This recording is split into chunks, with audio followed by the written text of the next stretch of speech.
原來nhà lại say liêu mà nhà nằm chỉ nhìn liêu mà một chị bạn quay tiền kéo lấy hay còn chi bay mò hơi cái tiền kéo lấy mình bỏ chi bay hơi bởi anh quay sai kéo lấy số giết chi bay hơi ra học bạn quay ra nhìn nó nhà lại say liêu mà nhà nằm chỉ nhìn liêu mà một chị bạn quay tiền kéo lấy hay còn chi bay mò hơi cái tiền kéo lấy mình bỏ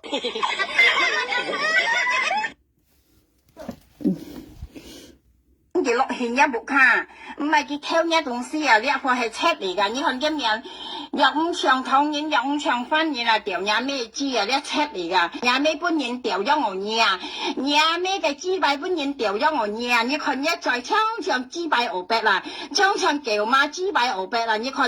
con nhất在昌trường ở bên là những cạn nhất在cạn ở bên係熱養啊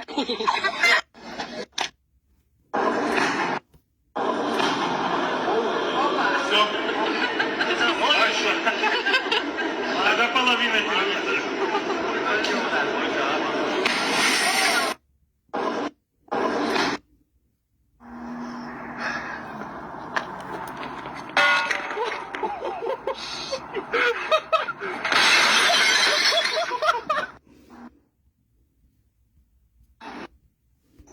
Lengkang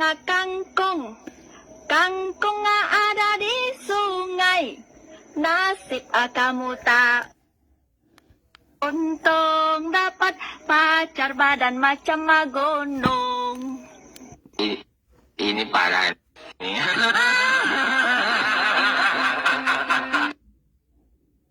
leng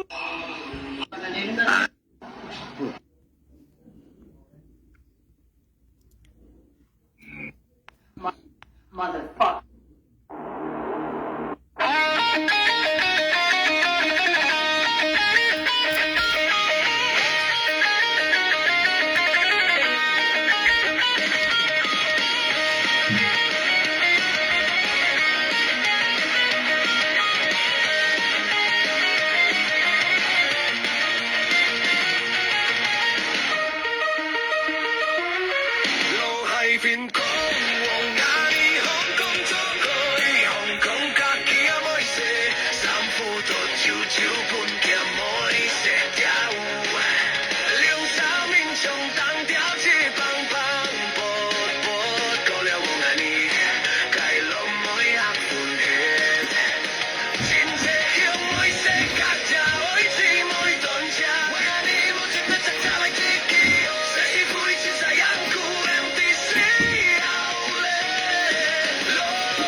phiền có ngã đi Hồng Kông cho coi Hồng Kông ca kia môi xe sắm phu tuột chiu chiu buồn kia môi xe tiêu eo lạnh xa min trong tăng theo chia băng băng bọt bọt cô liêu wong hà ni cái lom môi hạt phun hẹn thiên chỉ không môi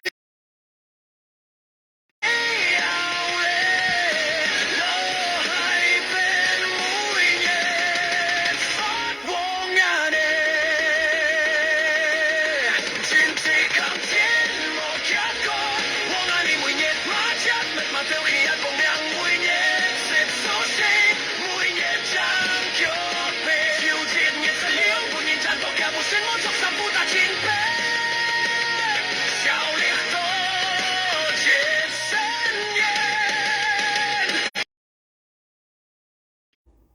朋友台灣嘅大田搬嗌去，我台灣嘅朋友。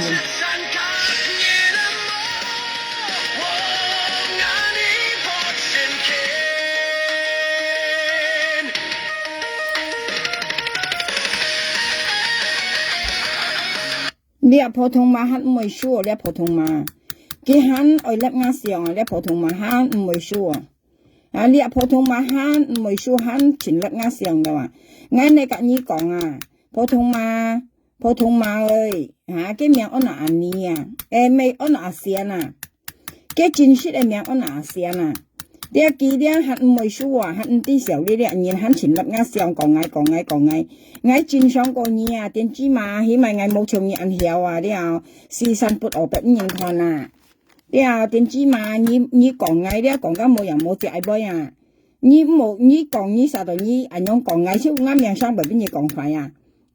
Nhỉ nhìn ra chín tàng nhìn ra nhỉ chỉ trong chỗ chín tàng nhìn là đeo bắt còn nhỉ chín tàng này nhỉคนnhỉ ra bún sĩ phi chínhคนnhỉ ở bên này nhỉ chỗ hành chín tàng này mà đeo nhỉ thật nhỉ xăm khu bún sĩ phi chínhคนnhỉ ở bên này là nhỉ chỗ hành chín tàng này mà ngày đó sao mua nhung cho à đấy nhỉคนnhỉ sầu vậy à nhỉ tôi hay bật heo mà à nhỉ tôi lẩu heo mà đeo nhỉ tôi heo tôi chụp nông này nhỉ nè冇講nhỉ đâu à hả nhỉ còn áo sao chứ mà họ còn tiền chi cái nhỉ tôi heo mà theo à đấy nhỉ chính là heo mà heo tỉnh hết cái tao mày phải ăn nhiên cả ai xong cháu đó cái xe nhỏ mà ngay mày còn nhỉ thằng朋友間咧是非在nhỉ掉nhỉ còn cái nhang anh nhỉ kiểu đâu cứ ngày mà tôi chuẩn á cái tôi nhịn ở đó xe ngày mà à nhịn khét ngày còn ngày mày mà ngày chính sáng còn nhỉ bạc phơi à对啊，你才跳了，是非真啊，人见前萬年都講大田本嘅是非真都佢講啊，曹人來啊，驚時本人家鹹嘅是非真鹹係你啲個是非真都唔係愛你啊，愛計你後邊嚟看啊，很分面嘛，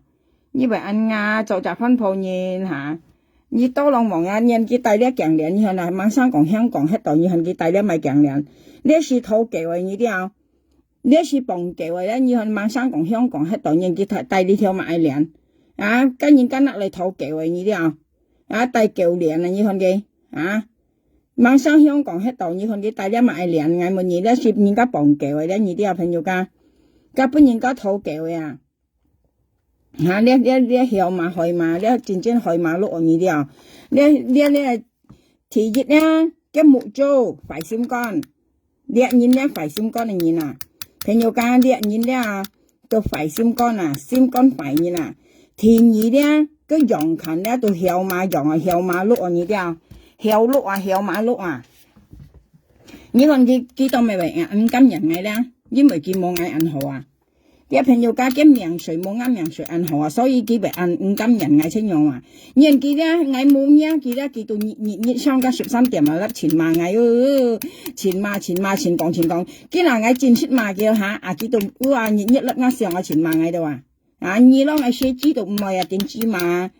你旺角黑湯房啊即係深水埗黑湯房黑個6層高啊啲個樓被立了啊你旺角黑湯房啊你肯講以前要女啊你都唔啲時候啲面皮鋪啊你啊啲你面皮鋪啊鋪面皮啊你旺角深水埗啊黑湯房啊你啲咪叫黑湯房朋友家跟度咧cái bộ咧湯開乜嘅nhìn到要啊mà cái cha mà cái mà有沿途啊湯nhìn翻nhìn啊嗰啲咪有乜嘅nhìn到要嗱婆人啊新業租幾度租邊嘢啊啲麒麟集mà cái nhìn到要啊婆人湯房啊呢啲朋友間自家見你講買骨下幾黑nhìn係骨啊你nhìn啊香港啊支骨嚟nhìn啊支筋度啊佢做普通啊佢支筋度啊佢冇勞工冇成年佢做普通啊香港啊佢深水埗做普通啊cái tiền phải下來咧叫嗌阿妹喺度你阿妹嗌去接你佢帶佢落緊度條枝啊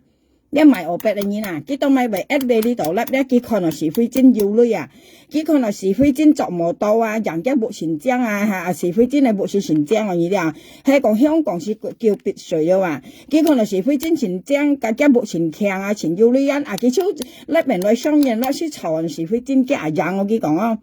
啊，其實啊，你直咧上係靠嚟仔靠個腰類嚟仔啊，你啲但係雞蛋晒冇忘雞蛋晒面啊，你都做普通香港啊，你係靠印尼嚟仔靠個腰類嘅，啊，你要做醬冇啊，點芝麻成日揦嘅腳鼻，啊，咪生腳鼻都拍拍啊，先元輝講啊，嘅腳鼻拍過呀，點芝麻喂，你咧正宗係點芝啊，點芝就冇人要啊，提點芝麻。嗱，你咧香港嘅蘿蔔咩啊？啲香港嘅阿婆啊，啲喺你nhà是非煎啊，cái是非煎嘅阿張，cái是非煎阿張，你正宗係少呢嘢嚟，你自細嘢嚟，是非煎係不牛白啊，我人牛白你不啊，佢解講啊，啲啊，因為佢特殊全當然啊，是非煎講係人牛白你不嘢啊，咁你講啦，人一支幣你不啊，咩愛嘢啊？點知嘛？啊，你是最人嘅愛香草啊？cái chuyện nhân cả sống chào ngay tí ya朋友跟住上anh đi à cái bông bài tự nhiên anh nhất đầu kia nào à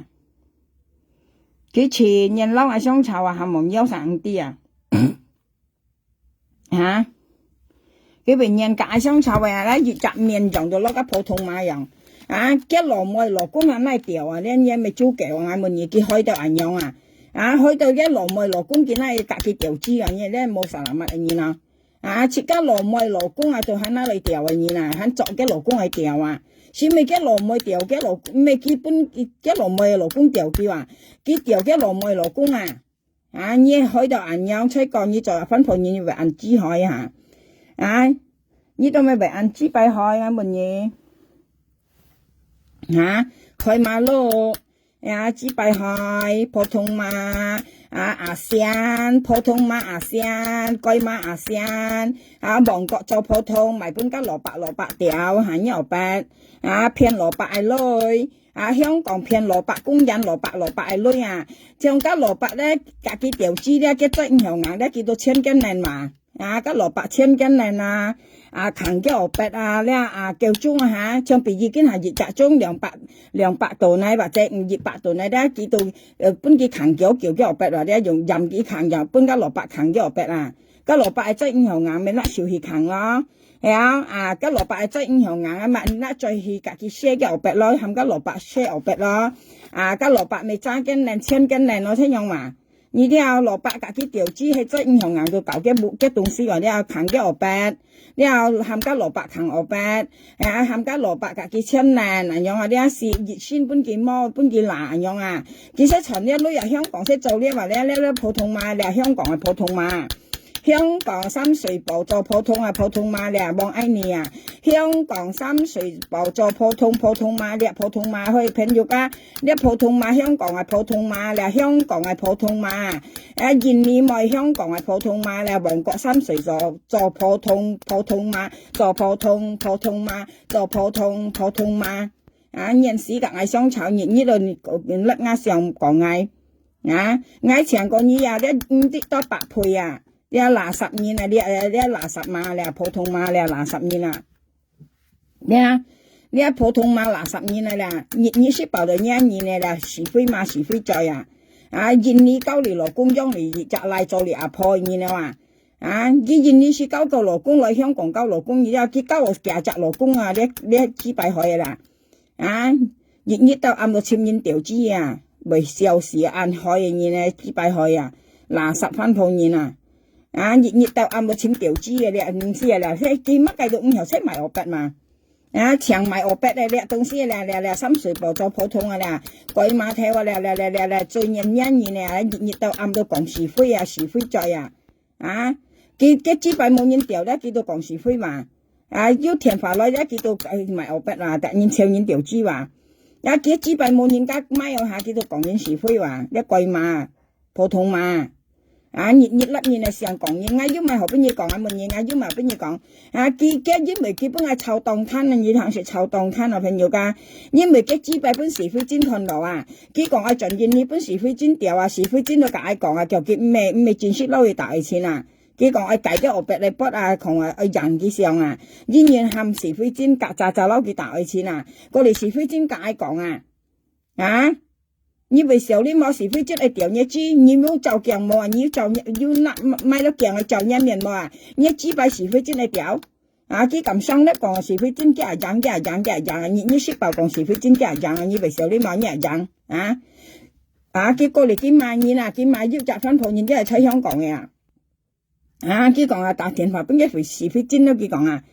家係呢是非真咩你看過是非真嘅面冇面都很猛啲佢家是非真嘅面咧，佢都唔知係兩班嘅樣佢撥咗我別本是非真看個是非真嘅愛你愛冇佢咁滿是非真佢看到是非真描述粒間講嘅冇人作差咧佢新人來你嘅身家你貪錢嚟翻鋪嘢但邊你貪還貪咧你1歲事咧50歲是非真按照你你叫為愛50歲嚟做愛錢冇呢啲時候呢冇蘿蔔咩3歲在賣我筆做鬼要講咩你一味炒但邊有熱一味你炒要講咩你炒啱面錢但邊熱啦乜用咁本嚟佢講係咪講父妹話門嗌簽嘅愛實嘅係冇你ăn煎嗌都實ăn ngà你hiểu nhóm còn ngay đó sang mình bảo ăn ngà ngay bị như cô ngà ngay bị như cô tiên chi你啥都ngay bị như cô ngà bị như cô tiên chi mà你識tiên chi mà了不如人家搞 FB 搞得不幾百人看了千二不如人家啲搞 FB 啲年度就嚟錢嚟得4兩扛我別本人看千二嘛千二扛我別本是非真看千二最曉係你了呢度FB即每集分鋪你你係最曉嘅喺你講嘢你最曉最開嘅先你話你羅妹羅公你到哪裡調你你最開最曉嘅你冇人比你個曉了你嗌到沙槍冇好俾你講你咪多浪成肉甩人家上嚟講有咩知你單沙講你單沙曉嘛去衝我別去甩罐去錯人家講甩咪無必可兩又別很有湯杯講乜又5人5硬無幾講講乜5時正又5人又5硬要愛講是非要愛講排面人時間愛相炒今日不如人道本見人道了呢啲朋友見人時間愛相炒人時間愛相炒早做到啲嘢人間愛相炒你要實當呢啲我早做到啲嘢人間愛相炒你見下邊人道香港人講邊人道你佢前人家相炒咧，佢邊人道你普通話咧，你好叫了普通話印尼咧都將你細貨來香港交勞工嘅嘢你要幾多錢去講嘢你印尼邊人調到面係啦，你先來香港交勞工你印尼都做過普通嘅嘢你中國成年做過普通來香港交勞工來到香港交勞工要嫁一勞咪勞工nhân ban chi soi nhìn nè địa phân hồ nhìn ban chi soi nhìn là sập nhìn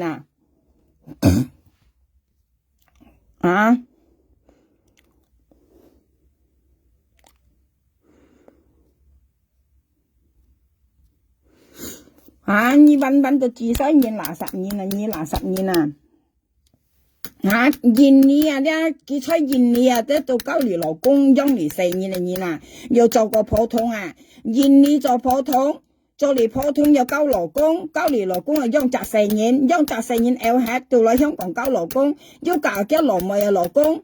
你話你幾多自衰年分鋪年ban本你自衰你話香港nhìn你咪啦戰爭本你自衰你睇曉嘛幾多賺啲人落是非真托嘅3個本是非真看嘅我別格嘅呢你為小你冇點知嘛喺你講嘢啱描下兩長個嘢啱描下兩個嘢你計先盤咧長個加水你嗌清白加水清白講唔快只要你本人小你點知嘛你咧點知嘛15歲是非真講嘢15歲歸春15歲是非真講嘢你是非真講嘢歸春15歲3月佢認識嘅是非真3月佢要托嘅人嘅是本是非真看佢本嘅是非真看嘅我別格呢3月是非真講你佢講是非真愛你愛冇叫問是非真是非真你愛你話叫你愛你咧你係咪做埋佢講是非真講看一我別格人人佢超托3個本是非真看見那個啥本出嘅靚出嘅我別死嘅我別死嘅毛咧前扛嘅我別是非真看過嚟是非金幾出商家嘅粒出些是非金作樣啊，過嚟幾恨要嘛而夾翻破現啊，你啊幾講啊夾翻破現點大田白本啊是非金啊幾講啊，幾嘛幾得話啊二咪三二萬元啊是非金未夾咪沙大田化咧未夾咪沙女幫啊，你要錢萬元咩？啊你係咪是非金嘅係生緊乜嘢？見到是非金係一樣嘛？啊你嘛計本你嘛夾翻破現啊出香港嘅啊！啊！你講幾大錢法本一是非金啊！你講係偏幾不得嘛？你話你要講幾位啊？你到時咧曉啊！你簽講幾雙價格咧計條片啊！講要非法人要麻將幫計條片你簽出來啊！你睇佢講嘢啦，你睇佢買嘅香港嘅廿隻佢全部咯啊！一驚是人價嘅是非金啊！你啲豬排麵啊，你人家3人80地啊，你網腰店度都8地啊，8定咯，是非金咁，而家分鋪人大田本是非金或者夾是非金做朋友咧嚇，佢超全部咯啊，佢講五毛大田嘅是非金都佢講，你睇你係生冇面啊，你係生冇面冇問你啊，為時候你見到是非金係一樣啊，係一樣冇啊，是非金見到係一樣冇啊，生冇面。人家大田本是非金佢全部路啊，含人冇大田咧話佢講啊，佢樣佢坐定佢樣啊，咧豬排開啦，唔係時候呢個豬排開啊，咧即豬排開啊，呢啲啊，咧即就豬排開啊，咧時辰籌勞工係阿妹就係勞工啊，佢咁講是非金係嘅勞工啊，咧唔啲時候呢嘢扛我別本是非金看你啊，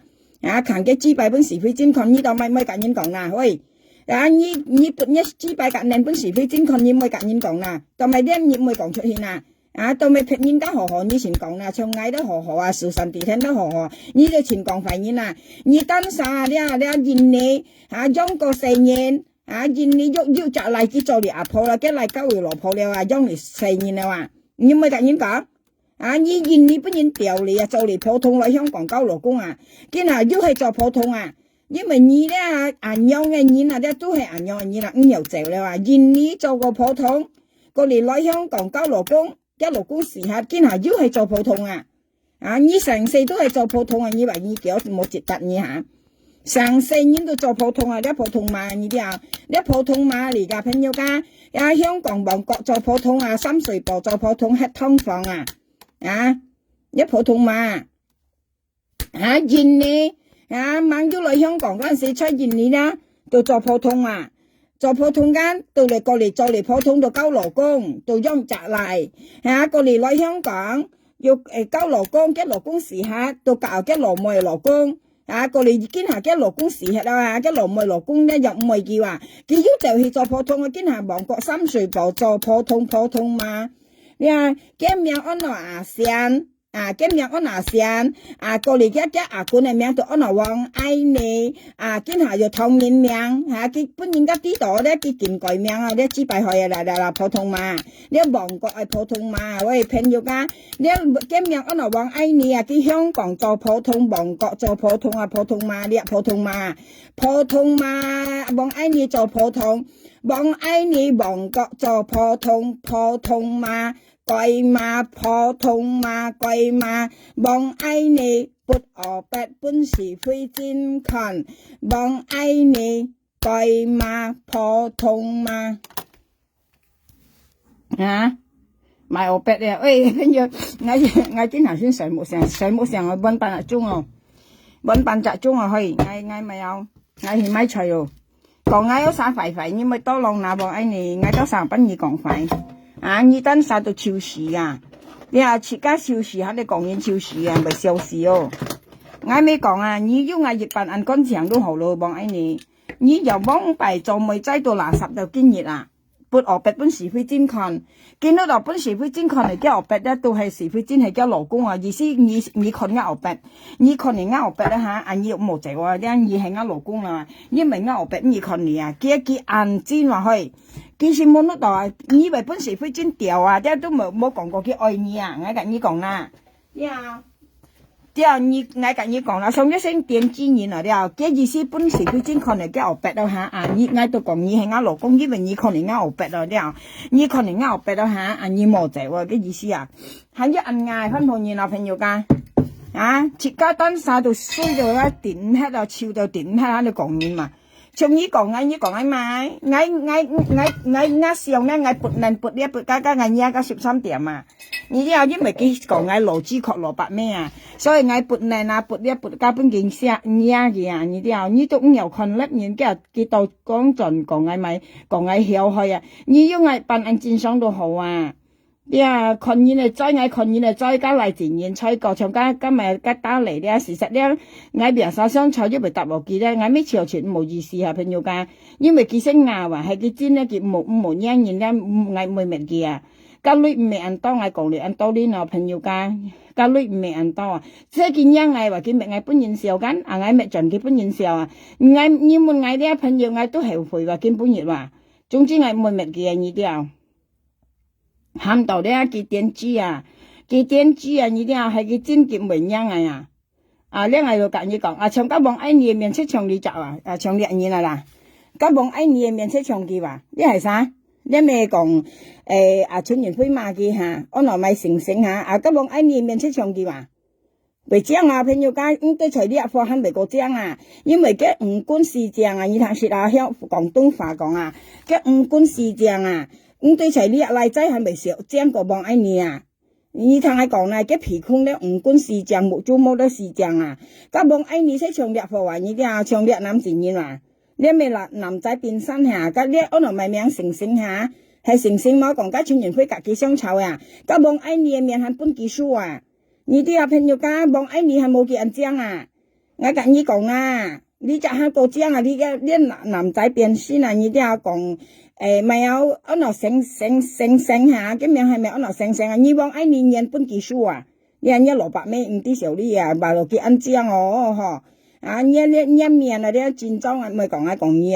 成隻普通面樣現時攞嗌相湊，你書包度作嗌你嘛，佢唔係佢紙幣冇本事會真掉到你看係咪醒過這樣你看呢是個是呢面你條人家將了都咩樣出嚟都這樣你呢歐巴咁唔係歐巴，你啲朋友家佢發佢呢發用家填法咩從一樣到戰裝了因為佢打扮佢戰裝面佢冇咪有冇去歐巴嘅面了係冇佢身份咧佢要兩隻身份你了一隻男隻佢心態咧要兩隻身份佢要上去做女仔你了特別佢下邊嘅男仔特別呢是戰裝分鋪你嘅面你看下佢木做你快心肝你分鋪你是快心肝你了心肝快你唔係好你嘛你了你隔幾好多好咧，你要買東西特色嘅，從矮都冇買東西乜到嘅矮50乜個嘅，即因為是非真個矮攤機行我白本機看細兩邊看咧，佢到根本已經冇變個矮呢啲咧貴馬睇我哋普通馬香港普通馬，我跟你講3歲磅買我白做普通你來簽矮點知嘛來簽矮點知嘛，我幾日冇講你做普通你來莫人狼簽矮你講你做普通唔咁來簽矮。普通嘛，我講你做普通你來簽嗌啲人喺講你香港做普通你旺角深水埗做普通你來簽嗌來人狼簽嗌普通嘛你咪按中樣生意我講你做普通你咁來簽嗌我講你做普通普通嘛你旺角深水埗做普通你你là lớp ngã xong còn ngay nhưng mà bây giờ còn như mình cái trung nhiên con lớp như mình ngay hay như cô trên sóng hay ngay cô trên sóng hay như cô trên sóng hay ngay cô trên sóng hay như cho phổ thông hay cho phổ thông như咧只bài hỏi你sẽ hỏi你唔係hỏi咧你唔係撥一ở別本是非真看是非真看個嘅只bài夾呢là是非真解講真人為睇蒼蒼滔滔你為少啲嘛你們cái đâu như là ngày đâu sao giúp撥nền撥是撥本人看bởi trong như nhau mà hiểu mà lô bởi trong như nhau mà các chỉ bài nên sĩ sản phụ bên nhìn còn bởi trong như nhau mà ngày đó xa nhìn các tà thiền phá hắn cầm con miền như vẫn như ở bên nên bên nhìn còn như bởi xíu đi mà hắn này còn nhện lớp bên này còn nhện như đúng tí xíu đi phân phụ nhìn nhìn như cho phổ thông cho đi phổ thông cao lỗ cung yêu giống trả lại nhìn như nói香港咧要交勞工交嚟勞工要隔嘅勞嘅咪嘅勞咪嘅勞工隔嚟嘅勞咪勞工咧冇廿啲咧唔想咧而家要旺角做普通呀，你人生这样嘛的，你是搞到做普通啊，你人生啊，你人啲小咧，哪像係做普通嘅人啊？你是你像我呀，你都冇字幕啊你啦，你孤零零啊，你啲啊孤零零啊，你冇字幕冇老公啊，你是包錢，你後邊俾人掉你啦，你睇你夾嗌多少相吵，嗌多少是唔像你嘛，嗌是有家庭嘅人嘛，你啊苗下亮有嚟有老公嘅人啊，有家庭嘅人啊，有溫暖啊，你冇溫暖嘅人啊。你啲啊，你垃圾翻鋪人啊，你時辰來啊，時辰俾人掉啊，賣你後邊嘅人啊，你夾硬一殺相炒啊，講嗌快快，你咪多浪成肉啦，啲啊，你根本亦要看小神地睇你嚟啊，一嚟出題學啊，畢業啊，人行畢業嚟要看到啊，你識五金人有啥講快快啊啲啊，你都冇家庭嘅人啊，你望愛你啊，你香港啊啲啊，你一面安哪想緊啊，今面安哪想緊。你粒嗌到晒上去講有咩知啊？啲講講一望愛你知弊啊講你等晒到垃圾上去翻鋪面啊，時辰撥一知弊人本人看啊，你撥一人本是非真看啊，你善良啊，你問是非真啊，愛你愛冇啊，你係樣講啊，你係咪夾是非真講你幾杯啊？你是非真學愛聽嘅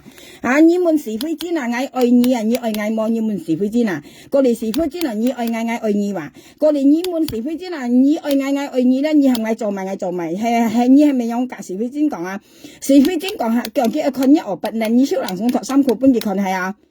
你當咪按下錢啊，你做就分鋪人啊，人家講愛看，你小本嘅看，跟人家講愛掉，你咩人送窮人本嘅掉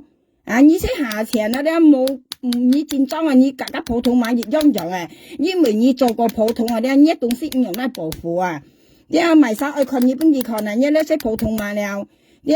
賣是非真講兩句杯咧，你就脱一衫褲本嘅看又白格人嚟啦，你幾多下錢啊分鋪人啊？你錢知啊，你識錢知了，你是為罵人家錢知啊，你識錢知啊，你先罵人錢知啊，你知擺唔係錢咧，你咪撥本人看咯，你要聽到你都一嚟你都人講撥知擺俾人看要但必是非真講要撥一知擺俾人看你問價格嗌為騙佢嗎？為騙人嗎？交生嗌六本價格聽是非真講你講你托衫褲本要看成朋友俾你看嗌係基本價格你提議嗌基本是非真，咩基本價格，你公司又講到嗌快快講小三地聽到快快公司又嗱望你，全世界人都啲人係咪你了你又講五塊嗌好你苗下兩號講五塊嗌係有人講嗌先嗌本人女本人嘛。trong các tầm bà là ngay bốn幾女咧見嘛ngay見五金人頭個女ngay bốn幾夾ngay頭còn bây giờ khéo夾ngay頭女ngay bốn幾咧個連ngay nó幾片ngay mà kìa幾多講盡講ngay人度kìa咧仲冇人東西咧但係你唔相同你本等咧你人是非真啲是非真夾講ngay六個箱你問係嗎？你問夾嘅你唔明係佢講佢等下講佢話你歸春15宿你講你電子嘛每有人像你按電子你來托衫褲洗兩本人看學白格呢每有人家像你按電子嘛你冇得到你咧唔係白面你小錢知了因為你做過普通你唔敢本人看一面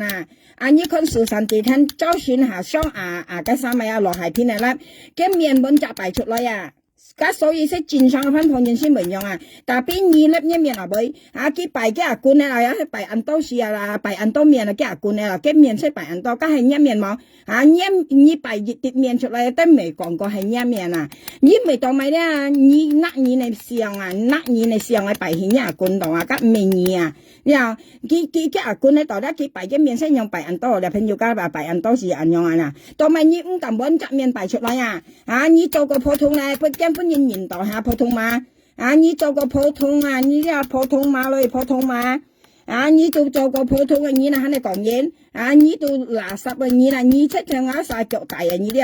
你一面出等人一瞄下兩格小神地聽你腳大你做腳大嚟噶你冇再講嘢啦你單殺做普通嘛做個普通家春園飛你肯你話你幾多真正幾時愛考價格你今日幾時人落價格話，嘅對象出價格話，今日幾時暗戀價格，香港人講暗戀啊，呢啲啊，幾意思幾少上，每日咧市場目咧幾上定價格啊，呢啲啊，幾時按nhà價格咧話，幾時係扣價格話，佢啲用啊啲啊。啊，以為時候呢麼你就鏡嘅啦，普通話價格嘅啦，啲唔中係叫按一咧普通話。啊，以上係明價格了見下嚇，幾上係明嘅價格了，嘅扣價格了呢啲啊。啊，你普通話嘅資幣市場係本價格掉了話，呢啲啊幾時明人價格了話。你係講你講係看咧，我全強看嘢啊。我描下了我木珠啊，我先前上啊，我前多杯我唔會講啊，朋友係無前當然啦，我乜啊，我到啲啊，我唔會講啊。你啲啊，我先講到病定啦，你分鋪人啦，幫白就經過嘢嗌了啊。佢前人夾香草，見下本嘅hand度啊，香港人講啊，本嘅hand度夾嗌臭了呢啲啊，hand咁叻啊，時候嗌兩班都學過嘢啊，點知嘛？啲啊，嗌呢看嗌用白嫩啲咧，加嗌嘢加13點啊，因為佢嫌嗌意思講啊，一分鋪要嗌銀筆銀冷冇啊。呀，因為當咪咧，喺香港喺度啊，呢一羅破現呢喺度，一羅破嘅用都看唔得啊，呢係嫌現啊，呢度5分面，係啊，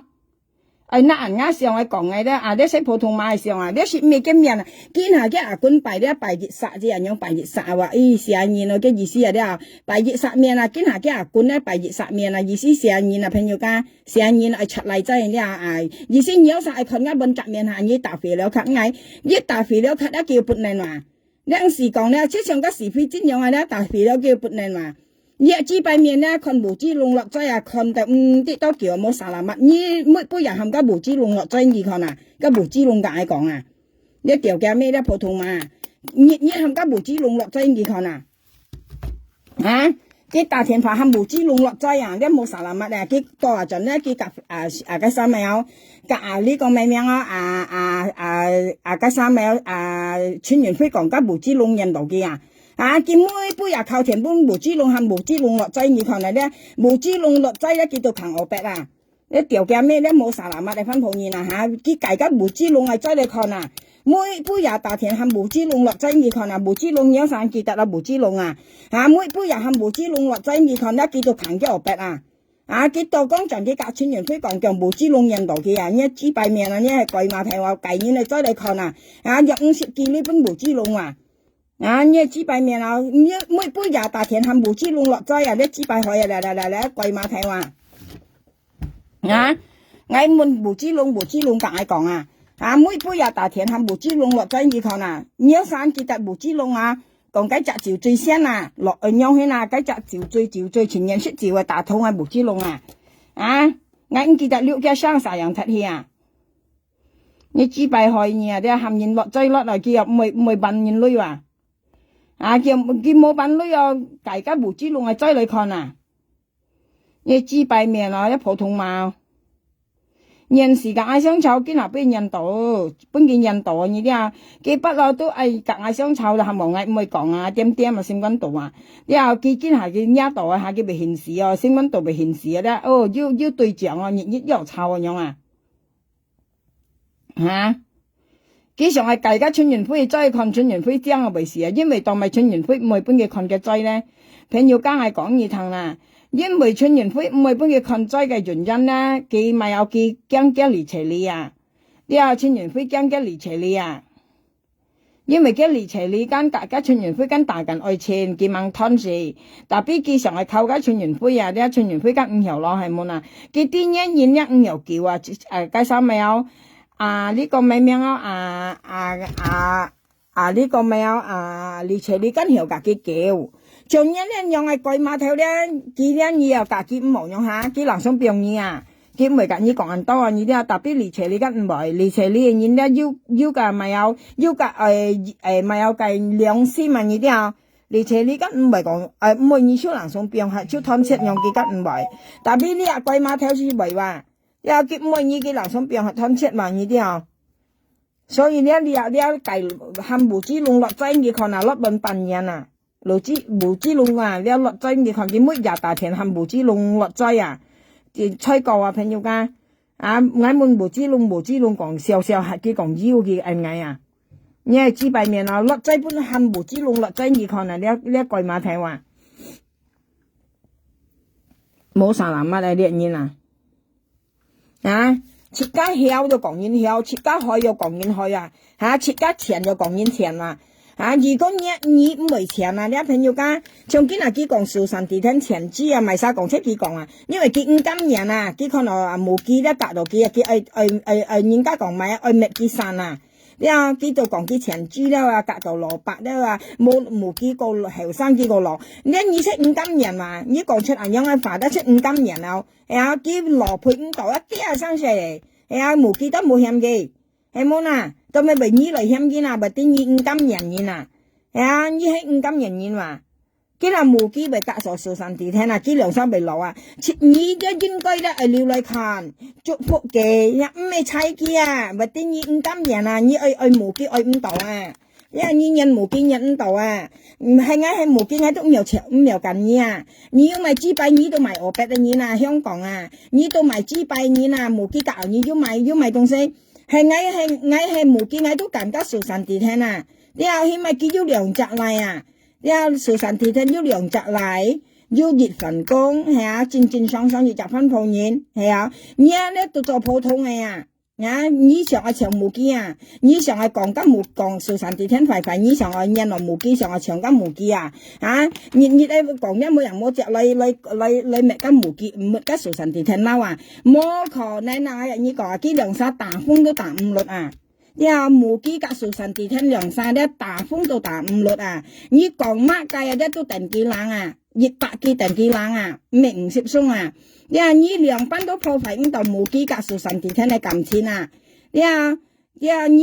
看你行嘅動作啊，一動作出嚟你都成日破費幾兩沙，講快嘅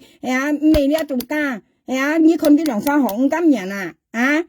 你係今年嚟呢個係啲嘢咧唔好啦，臭你講啊，或者你個今年你話咧你人唔到冇機啊！你人唔到冇機，你人冇機都講係冇啦，有本事咧出嚟爭，佢咪晒爭贏。你唔好破費嘢，唔好講嘢落，叫咩叫破公司又講，你話你要得後生幾百去鬼碼頭，你話到你要得後生係咪？你講冇機隔到壽山地天叫安落，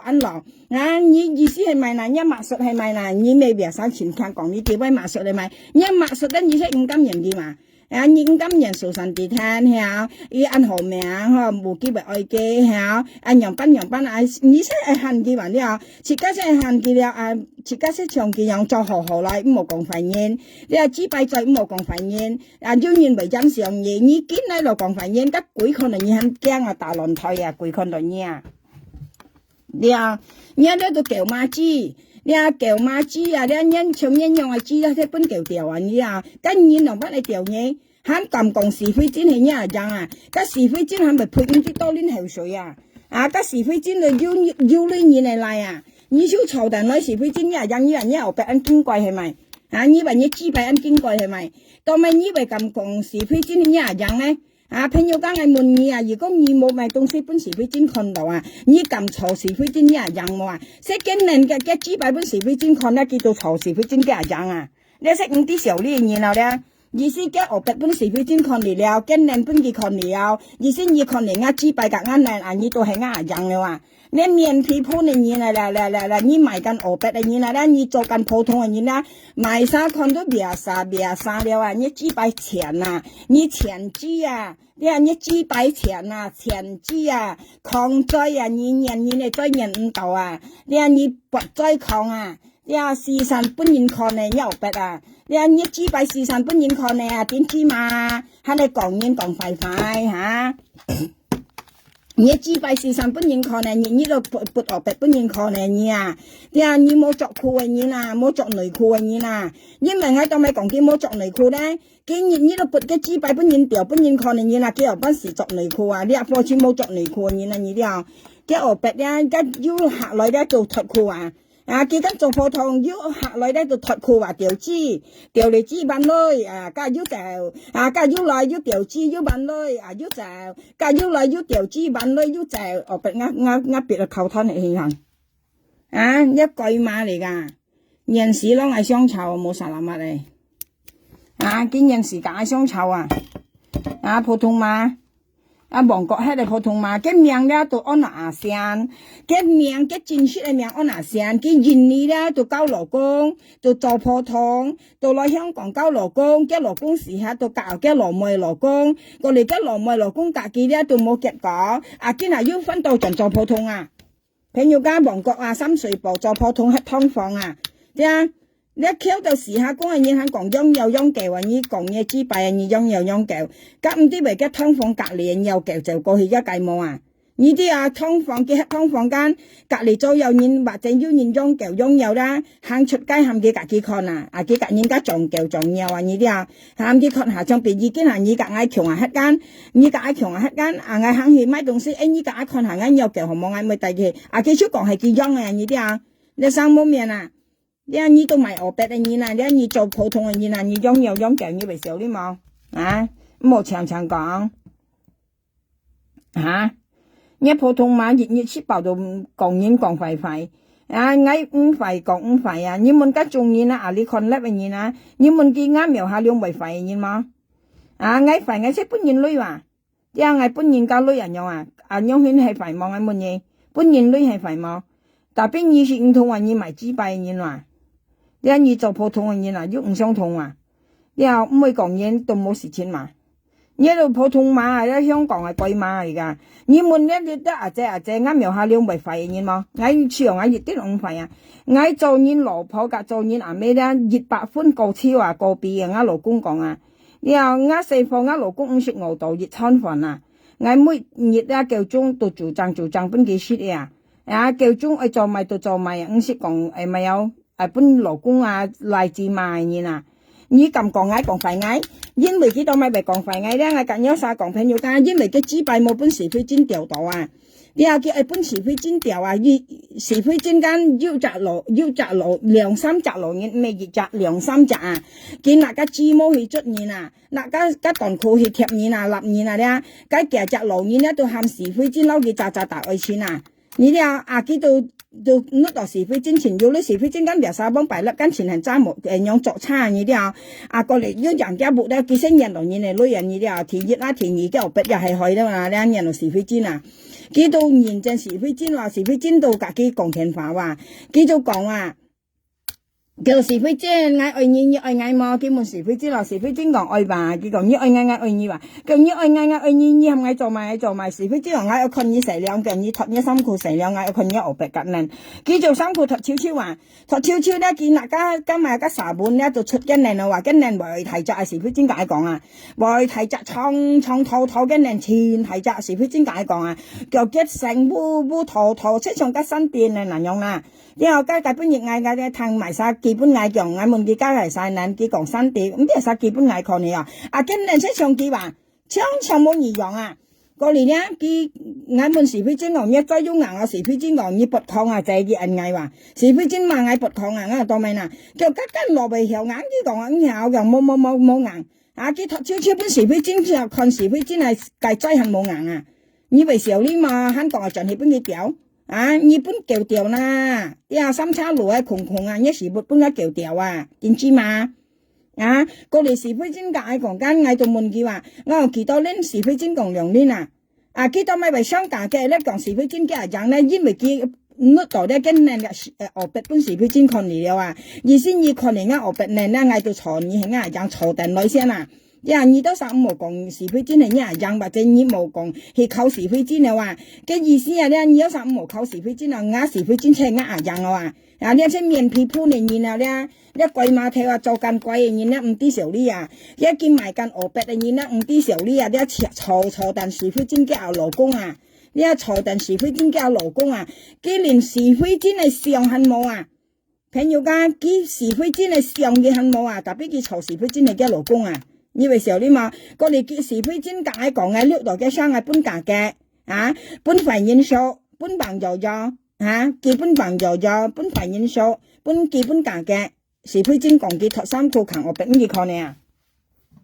過嚟咧，佢先有起嘛，佢心甘先係報銷嗌人嘢啦，佢意思係講出去啊，佢嗰時候呢度嘅，你又班肯判嘅時候呢嘢啊，你本等到啲時候呢番套嘢啊，一我俾都本嚟自然看到面係了啊。你幾百都不認可到面係啦，你有時辰不幾百不認可你啊，要做個普通啊，熱兩三隻認可你後邊啦，三四隻多到多啊，多客到多客話，你識到都不認可你後邊嘅嘢啦，你怕咪少呢係乜嘢？嘅意思咧，叫愛是非真咧，靠到你咧，叫五時收你話你啲啊，第二咧叫愛取啊是非真嚟種啊，你啲啊叫看到是非真要女啊，叫上愛nhà嘅女啊咧，愛特嘅身家，特是非真嘅身家啊，呢嘢啦，一唔啲小女啊，生冇面啊，一普通嘛。今日我一前叫了，隔13點鐘炒到未驚上世啊！佢上到去熱劇呀劇我佢話我唔啲話，我係咪聽見啊？係咪聽見呢啲啊？佢劇我劇到騰突啊！係咪聽見啊？人隔日上炒一是非嘛嘢嚇，是非在。你咧戰爭嘅嘢，你戰爭嚟啊！香港本嘢核衰啊！佢本嘢佢講話香港火速冇收到嘅咧話，意思係時日你要先加特係咪？點知嘛？佢講間貨位，大本日香港係半未貨出嘅，佢講冇燒落嚟話，你係博湯嘅人嘛啱又下兩山又冇含義章，矮屎又冇金耳嘈，你博矮時就買博啲呢度五金人耳啦，費心肝啊，因為你冇嗌多晒名銀行啊，你五金人博矮時啊，你一名冇嗌銀行，因為你做普通嘅名啊，你一名誰識做普通嘅名誰？你啲熱四年都係做普通嘅呀。隔一字咪吞切，隔一日愛吞切啊！你去上啊，獵人你等晒上叫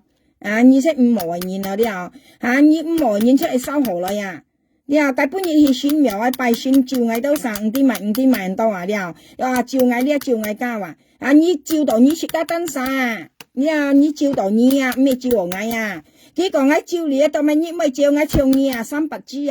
你照背喺你唱你你要叫正常。照攰喺你跳演去照攰你有啥唱你300嘛，300嘛，點知嘛，抗嘛，算經拔抗，你照攰喺你跳演照攰你照攰嗰係咪事啦？你咪你做你去照嘅，你照攰喺你跳演你係300嘛係乜嘢？照攰喺你跳演去照你係300支嘛同埋你咪擺一你張相你咪擺個發嘅相300嘛，300支。300嘛，照攰愛唱演去照你照家攰咧，你照你單晒，我同你講啦，你講乜計到等幾冷因為你壞人啦，唔係好人啦，你壞心肝你看一面係壞心肝嘅面貌，你目珠都係壞心肝心肝突一再是非在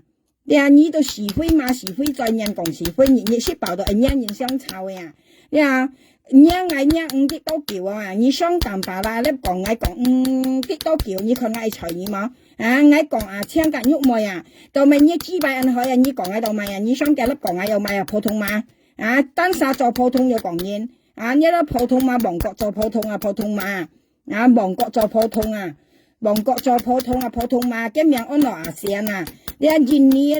呢交個勞工做個普通嚟香港交勞工交勞工要教嘅勞妹勞工今日要翻做普通你看一咪有一年年薪幾冇意思成日識到到做普通普通嘛係普通嘛普通嘛你往普通嘛亡國做普通亡國做普通亡國做普通普通嘛你看一別好笑去一別嗌扣難嘅嘢啦亡國係普通嘛你亡國係普通嘛做普通嘛做普通你往做普通你往普通嘛做普通嘛直日講嗌多晒肥嗌多晒因為後邊嘢講支幣去嘅支幣冇本事佢真掉到你後邊冇本事佢真掉到甩棍兩嘅甩棍嚟兩嘅你話你支幣去啦甩棍嚟兩你講嘅佢講話嘅支幣去甩棍兩你咪甩棍去兩為笑事因為分鋪嘢係少見去真世界上少見啲樣分鋪嘢我先提一啲見你為按開做夾分鋪嘢你冇調冇本人調你上攞夠咩特別一勞工做事又係嘅，你上嗌多晒是交勞工是講叫10年嚟去就我交我老公是30多年了咧，我交我老公30多年咯，朋友間，冇講啲講假嘅啊，你幾百歲啊，你戰爭係幾百歲嘅咧，你實夫啊烈人啊，曉啊，害嘛，你看佢大家舊年，你去討舊嘅你了，你去幫舊嘅咧，你講香港迄度，你看佢大家買糧啊乜嘢，大家舊年啊，你看。你看我強年啊，計生，你看我很沒大啊，你大家舊年啊，忍望啊，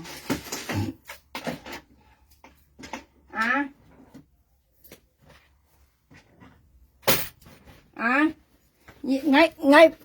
跟你講啦，你看我苗下兩今年運中啊，很沒大啊，你大舊年吹過，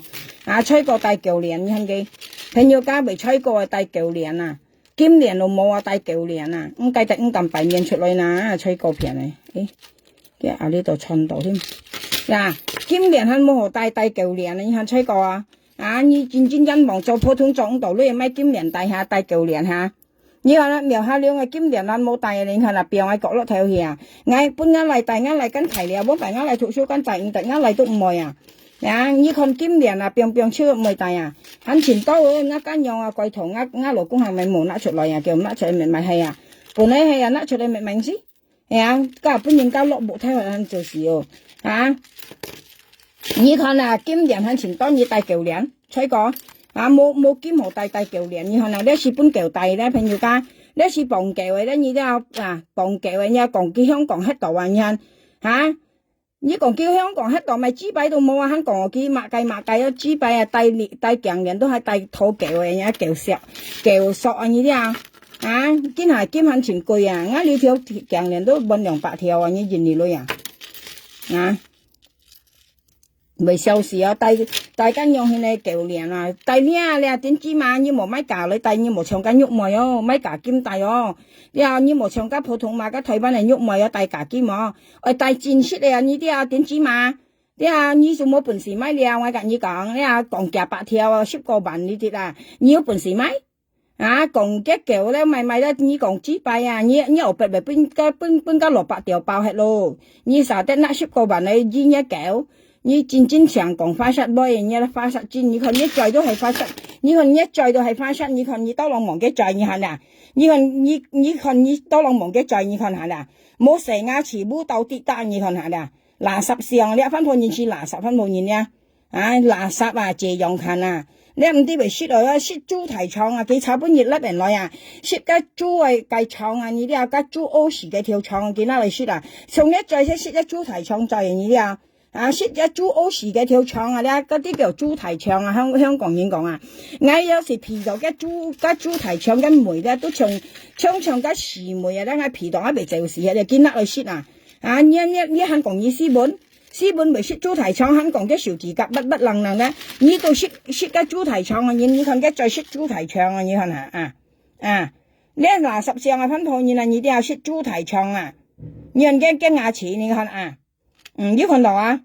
冇到跌價，你食屎嘅分鋪你啲啊，你食屎啊，欠債啊，你啲佢做普通嘅個人欠債，佢做普通間佢個人欠債，你啲佢再去欠債啊，欠到嘅牙齒補，你看啊，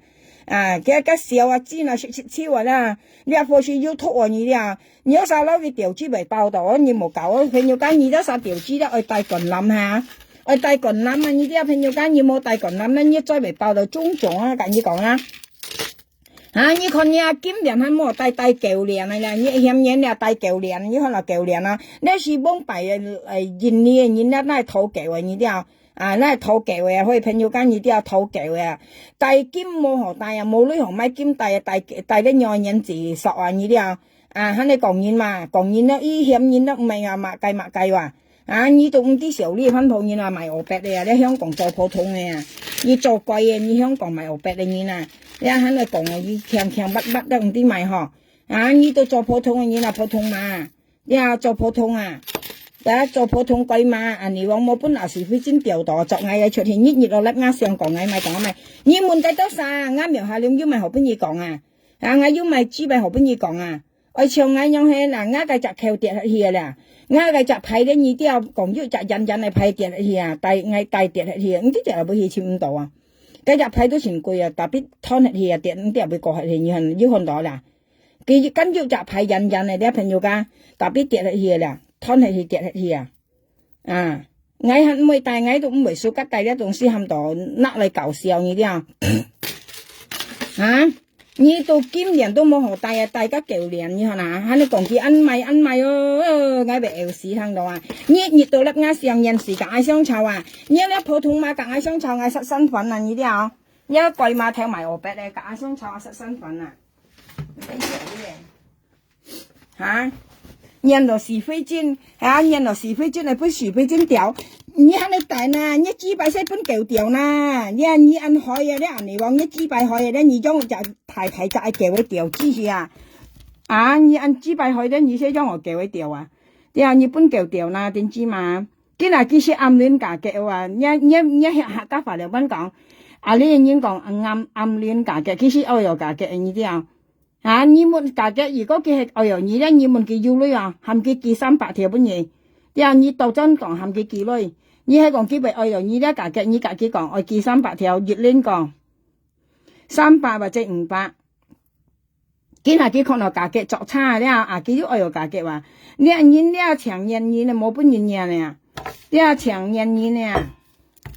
唔啲時候呢，佢話我有3有困力，我越困力我就啲嘢做埋啊！誒，本但係朋友我已經講咩，我冇騙人，我呢啊前強困力啊，前強講困呢係計知骨勢啊！上一年識唔啲時候呢話，家我都講啊，你撥個人嚟本時會專看嘛，你用班響多盡人價格咧，我問你啊，你當價格係咪人？啊！家價格都戰商嘅諗住你啊，見人搞笑啊！你做超常去扣嘅啊，佢一樣都係常係扣價格，你冇得當有生啲啊！看出啊，你啊看出你係扣價格嘅啊，你係當咪啦？你隻你啊咧，我格講格人講緊，幾百格年本時非真看你啊！佢很啲嘅意思很有成，嘅老師很有成啊，係嘅老師有成嘅咧，佢冇可能咪稍微暗戀嘅價格啊！因為你到下前嚟分配你啦，你時常撥一支幣本人可能你話班學去人啊，設家去支持從啊，設家係新社本人講超出去啊嘛，你見你又班咧，嘅經驗度啲超呢東西哦，你喺你扮嘢啊，啊香港人講喺你扮嘢啊呢啲啊，因人家幾按清場嚟分配你啦，事實上咧最垃圾係你啊，啲啊呢度呢啲度啊啲叻嘅咧最垃圾係你啊，講起來啊，你啊你咧。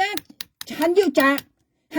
㗎，你咧熱裝用啊，都係垃圾嘅分配員啊！你話你涼晒啦，人家講，人家爭7、5爭8啊，出係按垃圾啊！你話要涼責分配員咧，就按言處嚟咧，隔你爭7、5爭8啊，垃圾時候啊分配員啊！你話你都人調資嘅，你出人調資嘅咧，調資提網啊！對啊，你都爭7、5爭8啊，點知嘛？你最人調資嘅，冇本人調水落夠嘅。佢講甩一罐氣錯嘅我白話你睇下，佢等晒再講啊，叫我白開到甩罐氣錯佢講啊，啊不要分配人按曉喂，啊，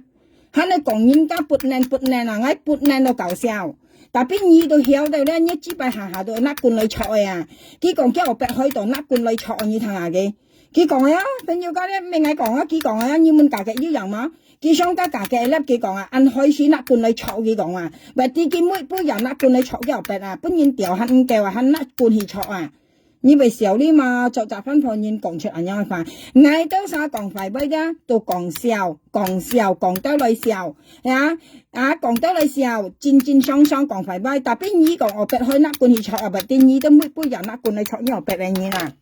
少啲嘢啊！沖下嗰邊嘅新朋友，唔知幾多點啊？我逼開，其實朋友我咪講咯，我去80米除咗去。朋友家時家講你啲你係支幣去咧，你係支幣去啊，冇本人調水唔落夠咧，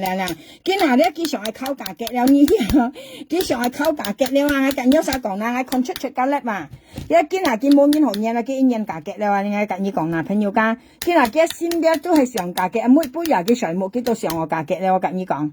你話佢上我價格，我價格你冇識佢做羅妹啦。你話佢你係識佢阿樣咯，即係唱歌時會點樣阿樣啲啊？你係改後識佢阿樣咯，見人到你啊價格。今年度年咪今年度年先加息長加計日台灣計日樣，唔會講緊名，加300支你講緊名加幾十年咯，其實長加300支差唔多啊，人家講爭7爭8啊，加300支啊，你啊通下度到年啊，你幾百去啊，你啊今年無記啦，佢講無記識佢啥樣話，係講嗌拿人無記啦，無記超緊叫啊，啊你識鋪面皮黃啲時候呢啊。佢講無見到咧，就寫嘅 hello， 安樣意思跟你佢啲阿弟弟無見下無見咩特嚟麥嘅咯，特嚟麥嚟下無見咩 say hello， 安樣家正常嘅朋友家，有二隻打招呼樣下啲啊，即從呢邊晒打電話俾人 hello， 喂，安樣下啲啊，咁你打招呼下叫超人道嘅話，呢係300支啊，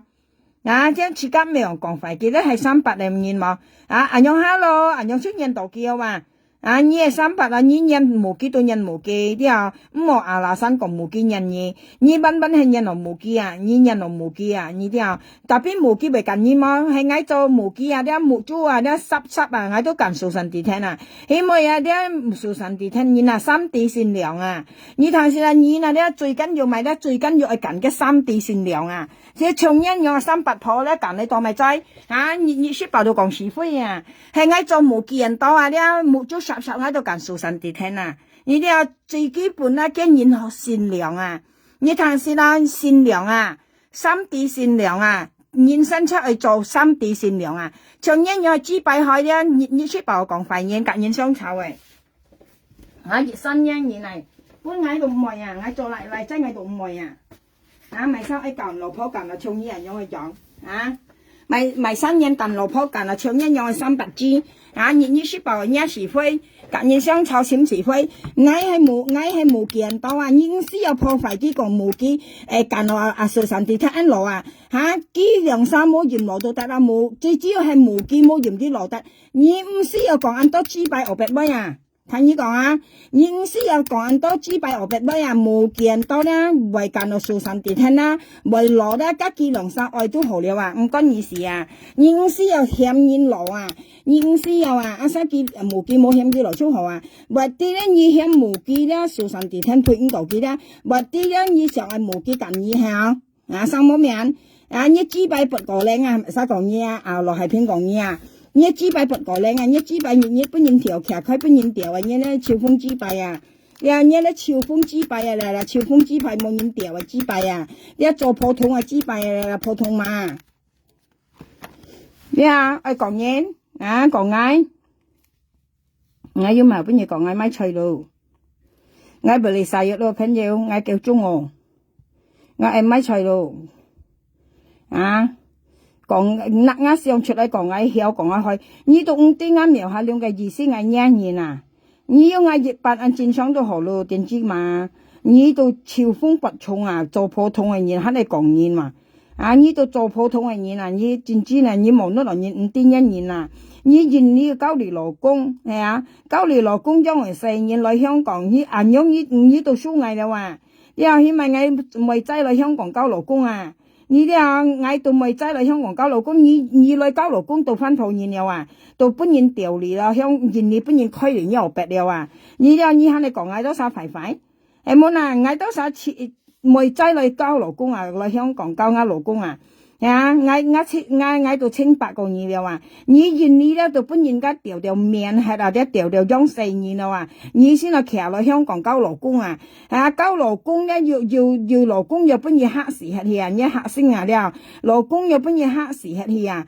黑時黑咧就盡係認你要教騎哥啊，啊，教騎哥本家騎哥騙一女騙超間，啊要跳一落咪帶你出香港，啊，來到香港要教一咪四啊，你看一年薪幾多超風不重啊！啊，你聽到係咪驚事啦？你講嘢啊隔落一咪四，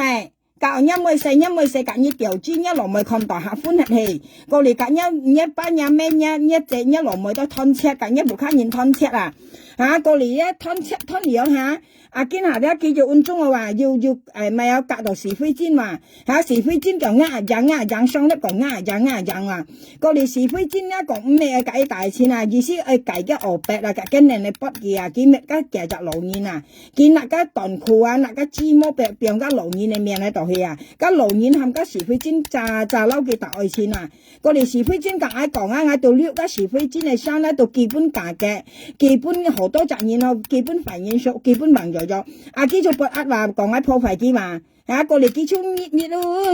都喺度甩人哋嘛嗌話，意思嘅我白冇半個是非尖掉到啊，你講嘢。你自己係本身134都潮風不重嘅話，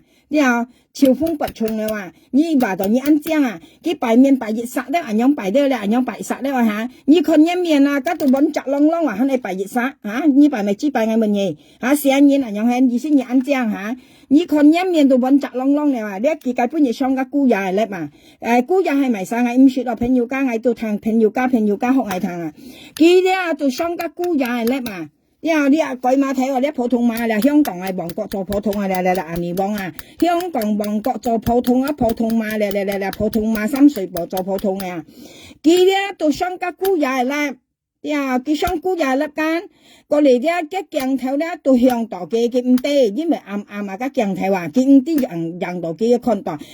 上咧邊人都看唔到咧，但係咧佢咧到間咪有下邊嘅人都看到佢佢冇着衫褲嘅，呢次佢冇着衫褲朋友家，你哋佢冇着衫褲佢是大赤膊，因為熱天朋友家熱天天時熱咧，佢冇着衫褲超跟人都穩紮本人看到過嚟咧，我跟你講啦，朋友我解釋俾你聽咧，我講你我一買菜有朋友叫中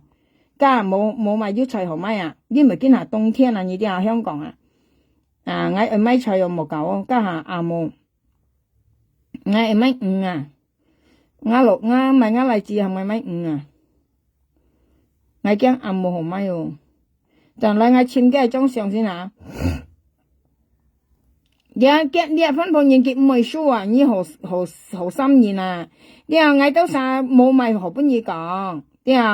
我都晒長分朋友要咪好本嘢講，呢度垃圾呢度本嘢掉嚟中國4年嚟香港，幾時做阿婆了你啲4貨現你咪有。佢咪有佢現你是交你老公嘅例子交你老婆了你啲佢安長將我嚟到現你按殺嘅4貨本嘅 L 係L 本嘅咩啲佢到嚟香港交老公竟然啲朋友人家講紅油桶你睇識紅油桶你香港人講始終佢裝紅油嘅佢唔有改變了獵人竟然嘅宣誓係樣佢對原橋市嘅都係樣去唔有改變分朋友人家講紅油桶始終都裝紅油你啲嘅咪有跟現身唔有改變了天熱佢唔甘人煙佢係講肺煙天熱跟現格都係人樣煙你啲經有改變了你喊啲時間熱佢都未有改啦佢冇時間有改了你啲我上係近嘅裝上咧講今年搬家爆炸定係先埋先啲朋友家咧，經有改變啦，呢分朋友近有晒講，竟然生出係樣因然生出你啲是非在人講是非生出了人隔人相吵，佢幫按叫之前佢都前人隔相吵冚到，佢冇樣嘅機會今日嘅機會特樣成夢夢想成真你啲一叫要機會了，因為真隔佢炒到了，見下佢被現實一經啲時候呢了，人以後搵講咩講就嚟人樣特別經啲經現身本人家講超出去係用比喻啲時候呢件事間唔會了唔會停意了後度得官了唔會臭嚟臭去佢唔係話肯割雞唔時話肯臭嚟臭去佢先都落我要本意講佢甩我嘅裝上講我撥嚟你啦，佢因為我13點佢嫌我間我問佢先老婆孫女因為身材優雅身材硬正冇我到甩嚟佢佢甩我嘅裝上到嚟叻就講我曉講我去都錢豬都叫你錢叫你幾百錢你幾百唔係錢你咪撥我是非真看你幾百係真相你撥我是非真看明唔明你些錢了，你先咪撥俾人看下，唔係小你嘅講人啊，啊，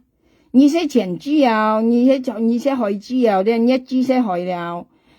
你裝啊啦，朋友家啦，你裝上啊啦，嘅你裝上咧，我隔二啥講啦，事實嘅你裝上跟你群度嘅人睇，嘅你裝覺清楚，我解釋呢趟咧。嘅事實嘅你哋咧，其實冇着衫褲啊，朋友家，其實冇着衫褲，佢雙個姑爺粒佢冇着衫褲你啲嘅你兩隻東西咧，跟然啦變係喺個唔係變咧，跟人冇隻就出來啊，其實前當然看過跟人啊，佢因為佢雙粒啊，從呢識五啲時候呢係嗌為時候呢冇用睇啦，朋友我介紹呢趟啦，嘅你裝上定係人裝上係，日本人嗬，人樣都安唱。係我人裝上我介紹呢趟咧，朋友等你啫。我慢慢介紹呢趟啦，跟你日日咧係唔啲時呢噶，你分朋友，其實都特別啱清場啫。不如我頭先講嘅，我咧蘋果嘅電話前難咩啊？一 iPhone 下前難啊，你知啊？我跟你講咧，朋友間咧，嘅你裝上咧，佢上個姑爺粒啊，我全收去，我着衫褲生下要全收，生下要全扔咯。我咪有我完全身處話，我月下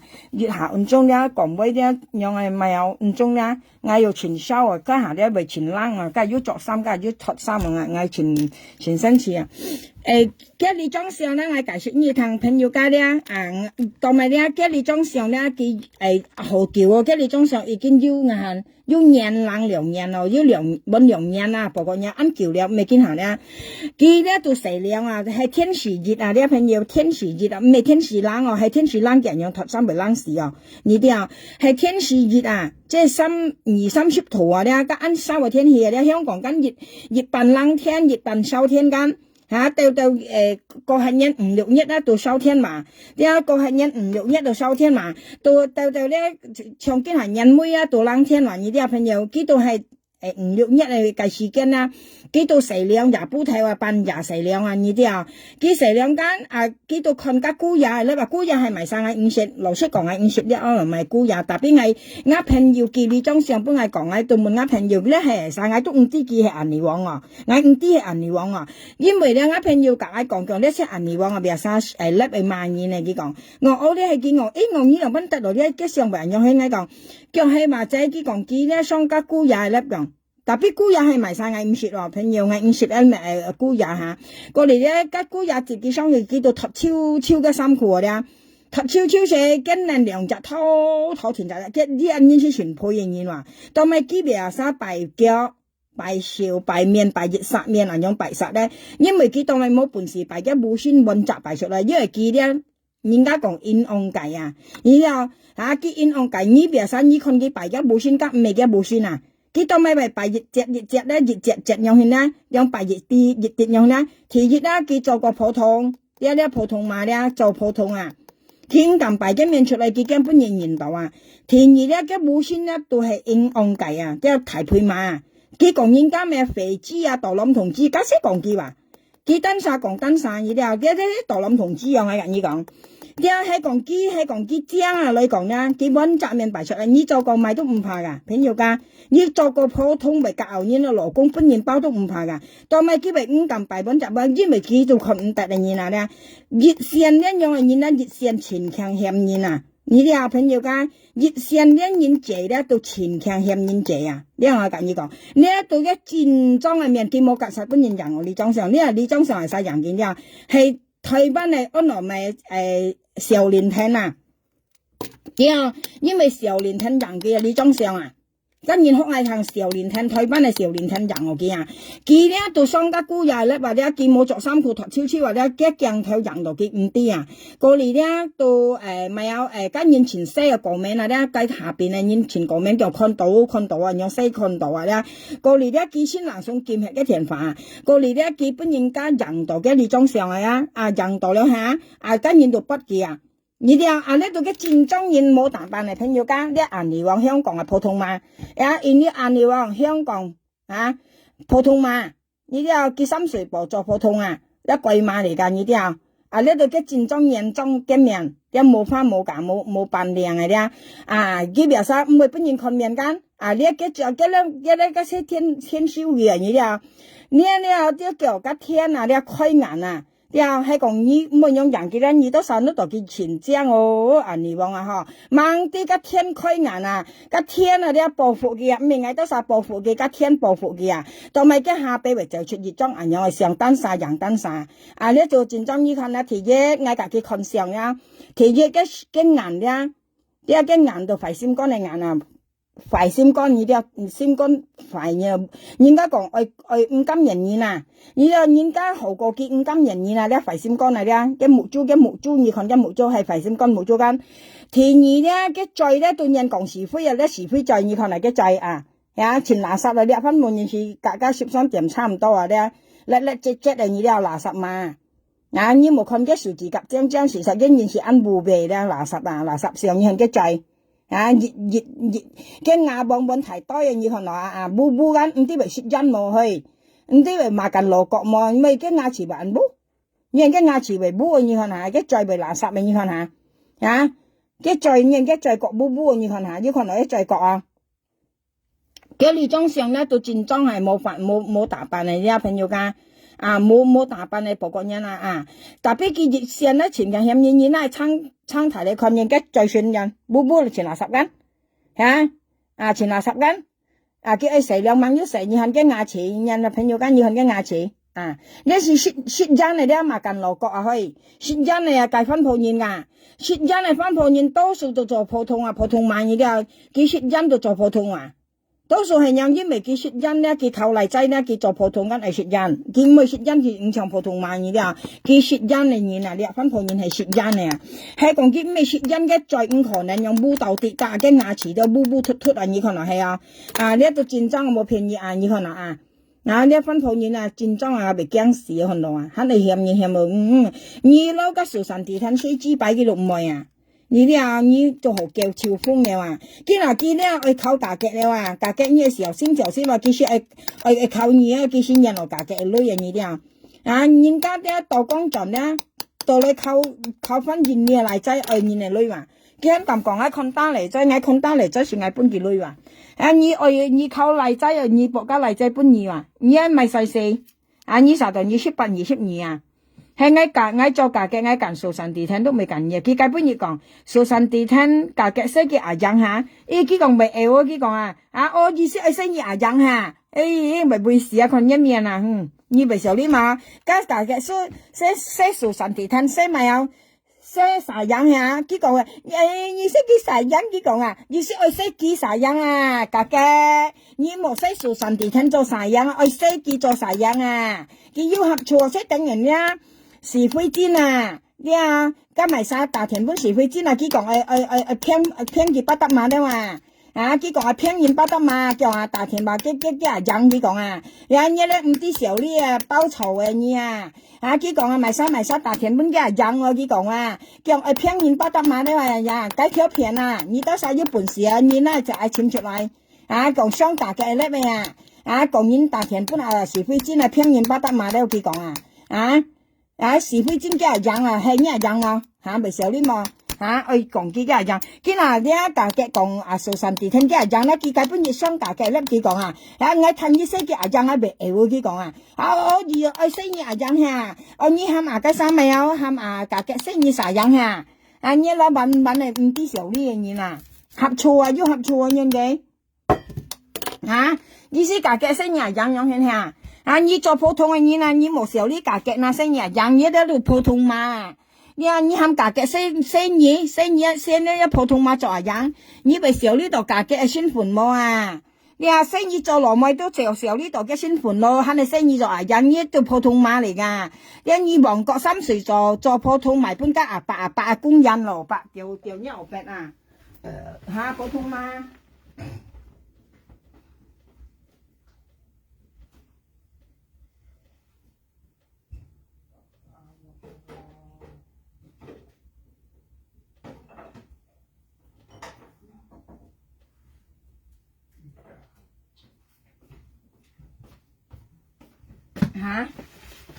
普通嘛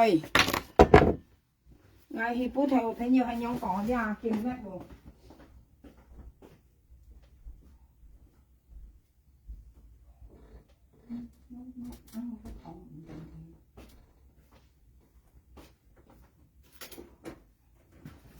嚇？普通嘛？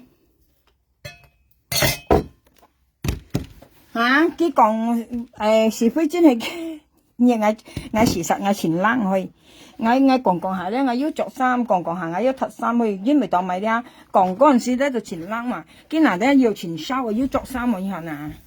係啊，我着咧咪阿麗已經講咪有神褸啊，呢啲啊，嗰神褸前方片啊，佢長以後嗱，邊嘢看啊，長提跳緊，硬用窿啊落入去啦，今日冷天呢是前盤嘅衫啊，呢一朋友間，一衫前盤前方片啊，啊。着啊落脱出，因為就咪ăn冷朋友，ship 個圖啊，我同我老公講啊，咪冷時臭不人啊垂木啊，咪冷到點起啦，我小腳冷到結冰啊，我講煙廢啊，單手就鏡見啊，往安尼係我做嘢咧冇講煙啊，啊你單手都曉啊，單手可以話，啊嗰啲裝上咧前當然看過幾靚啊，幾靚提雜烏長啊，啊。喺你講嘢嘛，未少啲嘛，講嗌多晒要毛俾你講，唱嘢咧都唔啲少啲嘅，啊，全世界人都看過人靚嘛，啊，烏長提雜人哋跟人啦，跟樣係公仔包嚟揸人嘅，你看下，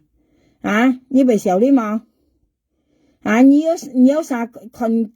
幾啲咩啥幾粒咧，幾五咁白面咧，幾面樣白熱殺咧，樣白殺咧啦，你話幾阿官嘅相咧樣白殺啦。其實都到時間人插人啊，呢啲啊，啊家佢可能你將大田本佢可能將啦，佢就含你肥比唔係啊，肥姐嚇，佢係咪講肥姐啊？我以後再講啊，肥姐嚇，啊佢說係撥嘅資幣人本人可能呢啲啊，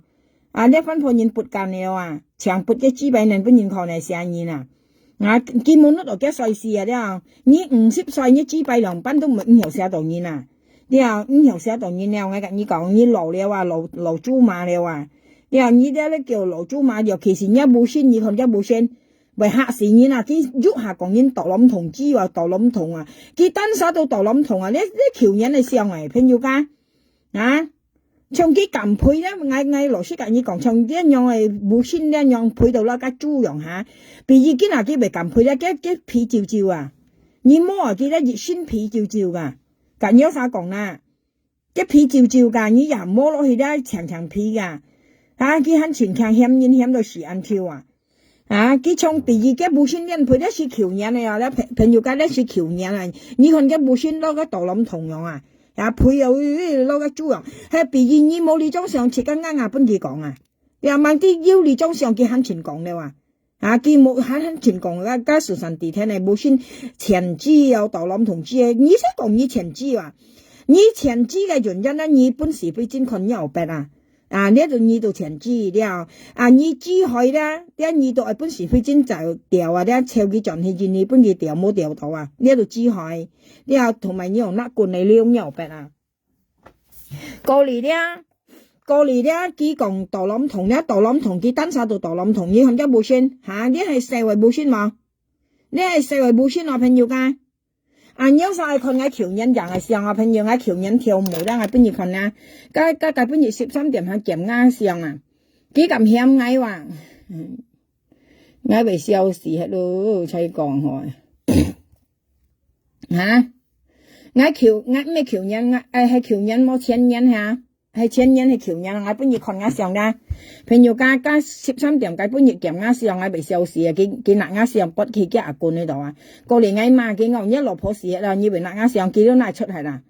啊，你啱描下兩位上啊！我冇先兩番講過，你都咩橋人嗌跳舞啊？叫媽生很少上牙叻嘛？你問幾多晒係冇？呢個橋人嚟啦啊！我冇先拍冷啊，將兩隻細嘢我到時冇爆嘅啊！我到時冇爆先生得要人家講時俾睇下，我因為我。按樣嘅世事啦，我冇先咧上江咯，啲啊上江了啊，就好過嘢啦。你看咧，大冧同志，啊，自家冇先大冧同志，而嫌人呢邊嗌啊，呢嗌條人跳舞，有啥唔記得咩？啊，幾咁嫌人大冧同志話，從矮嫌呢度差唔多係啊，呢咁嫌人大冧同志，你單手到獨諗同志啊，你係嫌人獨諗同志，你真正係面皮鋪呢，唔啲上呢，佢嫌人家獨諗同志話，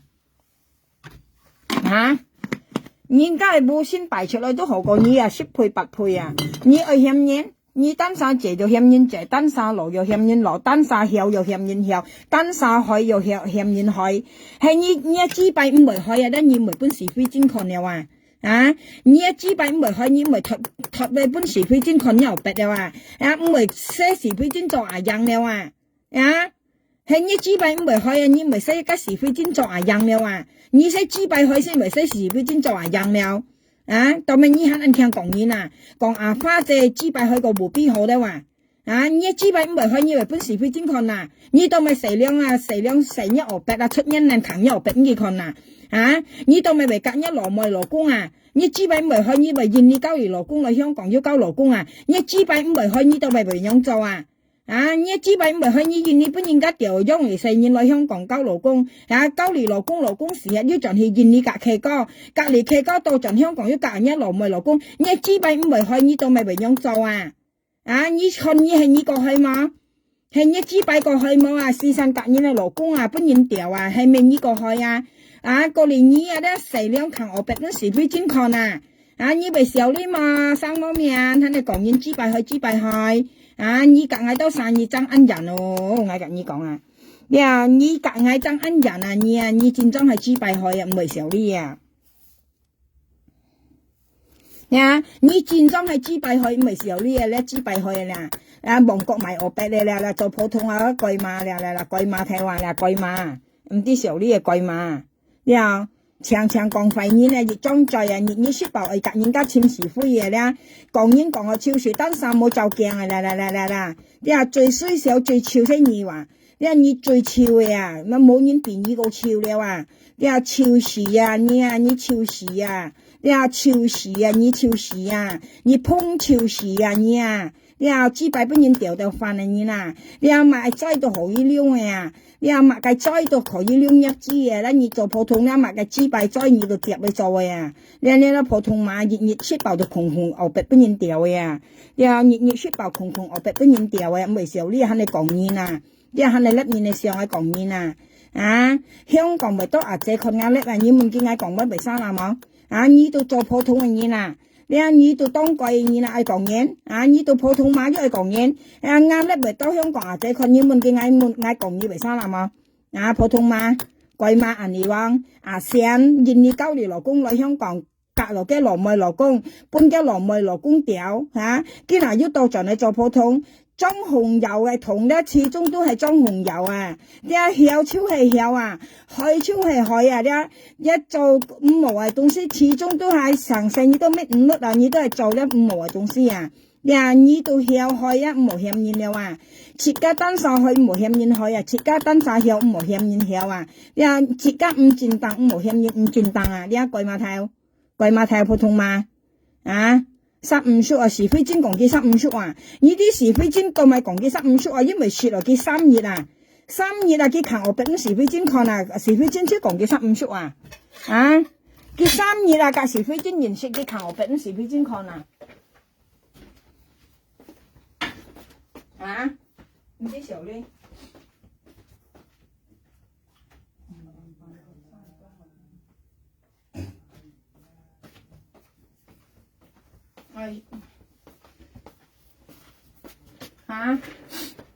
我同ăn giờ bây giờ có ai đi tìm mà chơi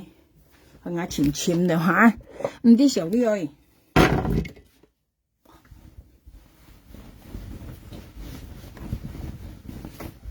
分人嗌啊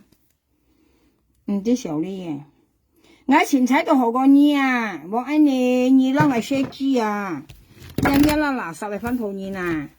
啊垃圾嚟分鋪你啊你看見面還看到被有事迄啊，咱講佢安正你看見面你本價格條，你價格千追差唔多啊，你價格高千追啦，價格一追含幾千啊，價格一追先價錢千追入去，價格一追係含幾千啊，你含幾賺係見你撈你千追啊價大家ơi你喊anh王전係印尼嘅你千載啊結載咧些咯人家千載啊啦你責任咧朋友講係咁你講啦你責任咧佢印尼咧就交你老公來香港交老公印尼咧就將你4年嘅人嘅名咧就安那亞線香港嘅名咧就安那阿尼王佢那佢旺角深水埗咧就做普通啲都係劏房呢啲咪叫劏房啊熱間木咧劏開嘅雜房啊佢喺嚟木咧為進咧話深水埗啊佢話咧前橋啊加60年咧加木啊咧前橋嘅木啊咧叫做黑家劏房啊佢嘅黑度咧叫做普通然後因應大田法位咧佢做緊咪有人家講買外賣普通啊呢啲啊用特嚟幫咧啊新一追硬咧大田本嚟咧嗌到含意內啊杯定義啊咧佢寫做咧普通話咧普通話咧旺角深水埗做普通阿尼王同埋咧佢咧到隔嘅羅妹羅公搬嘅羅妹羅公調過嚟咧佢到咪有印度是非精到3個本是非精看嘅學白隔一難到行嘅學白咧嘅學白本是非精看是非精到罵嘅隔嗌講叫人見15數5嚿錢入翻同人5嚿錢啊印度是非精啊佢看到是非精佢嗱佢跌落咗咧佢到印度價格啦話佢本價格調呢啲特別價格先未調嘅知啦把你咪為含2000載啊價格係載本2000係嘛含價格係載本2000價格下呢佢係為印度呢啊你們嘅人嚟話你攞係1000載係冇你講啊亞載先正本2000唔係調一知哦含一載嘅係1000啊價格1000載嘅你係啦你佢見係佢先印度價格哦咧價格朋友交拜拜咧嗌咪菜ăn喎加嗌咪唔到嗌本啱嚟嘛去朋友家自家講你咧拜拜咧普通話冇再講嘢咯啦你無先就超過時了啊你交老公咧加少至15兆你填20每年嘛你填20每年嘛每年交12隻嗌上你家己咧爭7爭8了咧你咧叫我交老公係網啊交老公網啊nhận調資啊咧你網最nhận調資啊最nhận調資啊咧調資提網啊啦你網認調資啊普通話認調資普通話認調資普通話你網做普通旺角深水埗做普通話拜拜